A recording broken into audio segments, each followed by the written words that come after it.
ઘોઘંબાથી પાવાગઢ તરફ જતા રોડ ઉપર એક કાર અને એસટી બસ વચ્ચે ગમખ્વાર અકસ્માત આજે વહેલી સવારે થયો હતો, જેની અંદર આ ઇનોવા કાર છે એના ઊંચા નીકળી ગયા છે અને કારનો નંબર પણ દેખાઈ રહ્યો નથી અને ગાડીની હાલત જોતા એવું લાગી રહ્યું છે કે ખૂબ જ ભયંકર અકસ્માત થયેલો છે અને આખી ગાડીના ઊંચા નીકળી ગયા છે.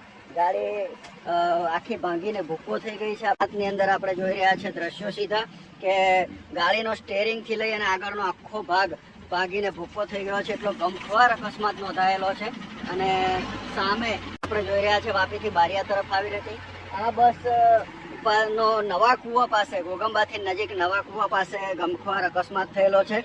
ભારે અકસ્માતના કારણે એસટી બસનો આગળનો ભાગ આખો તૂટી ગયો છે અને ભાગીને ભૂક્કા થઈ ગયા છે. એસટી બસને પણ ભારે નુકસાન થયું છે. આખો ભાગ આગળથી આપણે જોઈ રહ્યા છીએ કે એસટી બસ પણ ભારે નુકસાન થયું છે. ઇનોવા ગાડી છે એ ઇનોવા ગાડીની અંદર દારૂ ભરેલો હોવાની પણ વિગતો ઉડતી સામે આવી રહી છે અને આપણે જોઈએ છે કે ઘોઘંબા તાલુકાની અંદર દારૂની બધી એટલી હદે વધી ગઈ છે અને બુટલેગરો એટલા બેફામ બન્યા છે કે જેઓને કાયદાની પણ કોઈ બીક નથી કે કોઈ પણ જે જાહેર જનતા છે એની પણ જ્યારે રોડ ઉપર વાહન ચલાવે છે ત્યારે એની સહેજ પણ ફિકર કે ચિંતા કર્યા વિના બેફામ બની અને પૂરપાટ ઝડપે દારૂ ભરેલા વાહનો પસાર થતા હોય છે.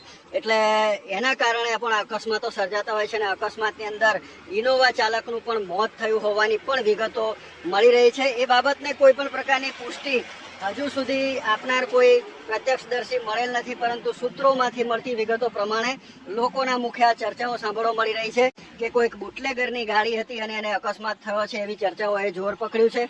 લોકોમાં જાતની ચર્ચાઓએ જોર પકડ્યું છે અને આ અંગે બનાવ અંગે લોકોની અંદર ઘણા બધા તર્ક વિતર્કો પણ જોવા મળી રહ્યા છે. ઇનોવાની હાલત આપણે જોઈ રહ્યા છે. GJ06EH 6265 નંબરની ઇનોવા છે અને ઘોઘંબાથી પાવાગઢ તરફ જતા રોડ પાસે નવા કુવા પાસે આ ભયંકર અકસ્માત સર્જાયેલો છે, જેની અંદર વધારે વિગતો જ્યારે પોલીસ દ્વારા રજૂ કરવામાં આવશે, FIR થશે ત્યાર પછી વધારે વિગતો જાણવા મળશે.